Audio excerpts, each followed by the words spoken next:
Bienvenidos a este espacio donde conoceremos más del modo primitivo de producción y la aparición de la sociedad humana.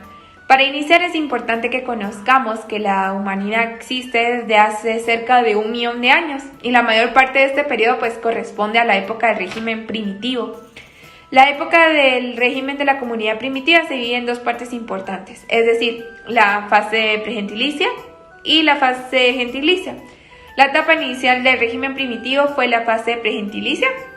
En este periodo, según excavaciones arqueológicas, uno de los primeros y más conocidos instrumentos que produjo el hombre fue la hacha de piedra.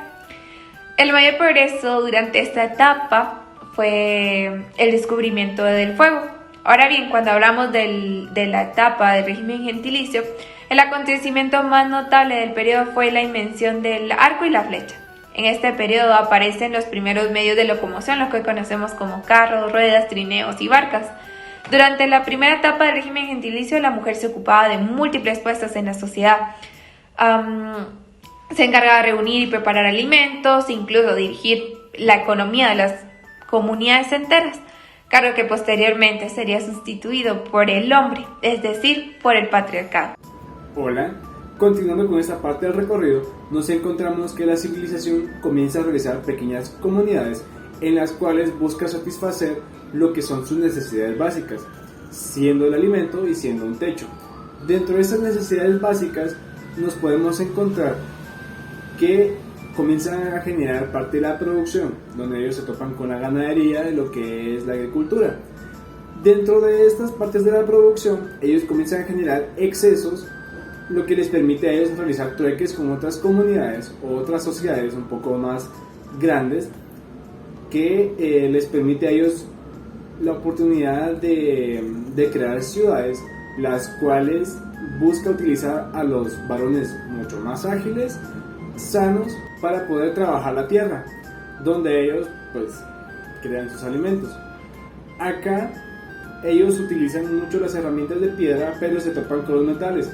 Esto les permite a ellos poder trabajar el área de campo de una mucho mejor manera. Las profundas y radicales modificaciones en el régimen económico, el crecimiento de fuerzas productivas de la sociedad, el aumento de la división social del trabajo y la expansión del intercambio comercial fueron los factores que generaron la desintegración y posterior caída del modo de producción primitivo. Se agotaron las posibilidades de la propiedad colectiva como base económica de la producción social, el desarrollo se asentó en la producción individual.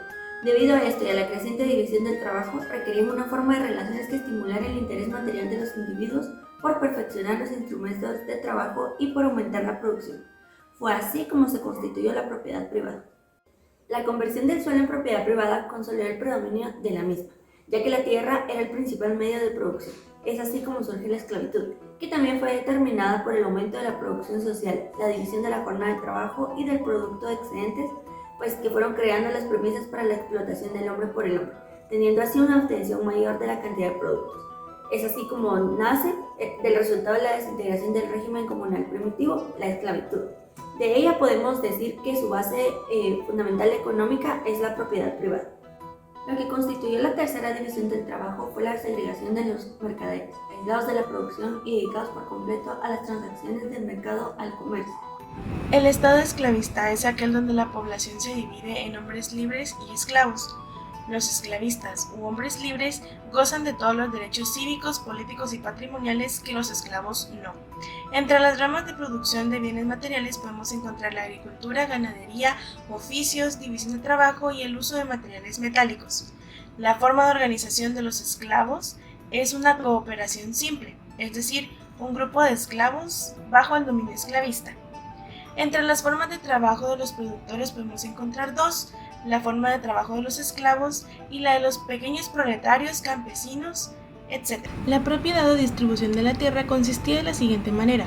El amo era dueño de la tierra, como la trabajaba, con mano esclava, y de donde la conseguía era comprada a diferentes comerciantes o ganada por cuestiones militares. Hay que mencionar las formas primarias del capital, pues en esas se da la acumulación, el sistema de trabajo, la concentración del poder y de tierras, así como la concentración del poder sobre los sistemas de producción.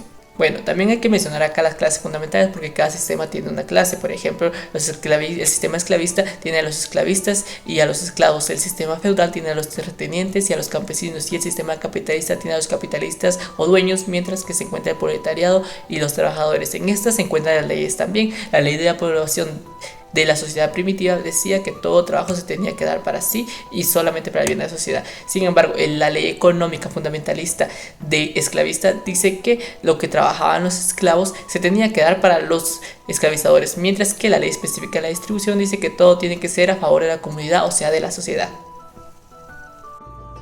Continuando con el recorrido, tenemos al feudalismo, un sistema económico con una división de poder muy marcada, en la que solo el clero y los señores feudales podían obtener riqueza, eran esencialmente los dueños de toda la tierra, y el resto de la población tenía que conformarse a trabajar en haciendas, en las que un señor feudal les ofrecería estancia, protección y alimento en cambio por su labor.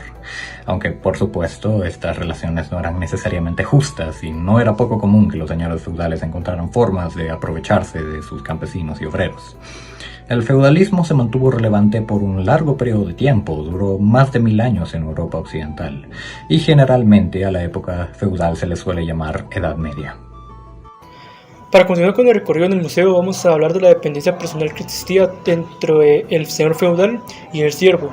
Y es que tanto el siervo pues dependía de la tierra que le proporcionaba el señor feudal y el señor feudal dependía de lo que producía el siervo para su consumo. De esa forma pues se desarrollaron 3 tipos de renta durante este periodo de tiempo.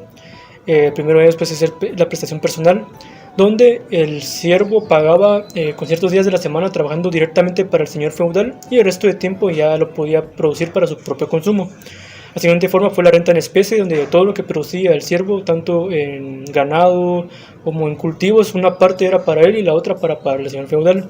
Y la tercera forma fue la renta en dinero, donde todo lo que comercializaba el siervo, pues una parte de ese dinero era para pagarle por el uso de tierra al señor feudal. Cabe resaltar que en este modo de producción feudal persistían 3 clases sociales que lo integraban de la siguiente manera. Como primer punto tenemos un señor feudal que básicamente era un noble aristócrata. Por otra parte tenemos el campesino que pues dedicaba la mayor parte de su tiempo a trabajar y entregar sus bienes a un señor feudal con el fin de la obtención de vivienda y manutención. Y por último tenemos el clero, que pues básicamente estaba compuesto por miembros de una iglesia. A pesar del nacimiento del capitalismo, no fue un factor para que el sistema feudal desistiera o se eliminara por completo, ya que la subsistencia de países con características explotadoras de un sistema capitalista hacía que debajo de este sistema se conservaran aspectos de formas socioeconómicas del feudalismo. Seguimos con el nacimiento del capitalismo. Ya vimos el capitalismo, su desarrollo y su surgimiento. Ahora se hace necesario un análisis de la transición del capitalismo al socialismo. Esta transición se debe al desarrollo de la tecnología que nos llevará al nacimiento de la época industrial y así al desarrollo creciente de la producción que nos llevó a la manufacturación. El paso del socialismo se hace analizando los problemas del sistema capitalista, así también como las teorías expuestas por Karl Marx y Engels en las diferentes obras escritas por ellos, que no solo analizan las principales causas que llevan a un derrumbe inminente del sistema capitalista. Para finalizar este recorrido, me gustaría que nos ubicáramos en el fin de la sociedad feudal como modo de producción predominante. Y es que con todo lo que venimos explicando anteriormente, tenemos que señalar que las luchas de clases se estaban haciendo insostenibles. Y con esto, las revoluciones burguesas marcaron un antes y un después con el sistema feudal. Estas famosas revoluciones se dieron inicialmente como insurrecciones entre campesinos y artesanos antifeudales en partes de Europa y Asia, y finalmente tomarían fuerza en las primeras revoluciones de Países Bajos, Inglaterra, Francia y posteriormente Rusia. Mientras todo esto estaba pasando, el intercambio económico comenzó a crecer rápidamente, trayendo así nuevos conceptos como empleado, asalariado, empresario y nuevas relaciones de producción que necesitaban ser explicadas. Y es así como llega a establecerse el capitalismo, como nuevo modelo económico de esa nueva sociedad que se instalaría hasta nuestros días. Ya que llegamos a la actualidad, les agradecemos mucho por acompañarnos en este recorrido y esperamos verlos en una próxima ocasión.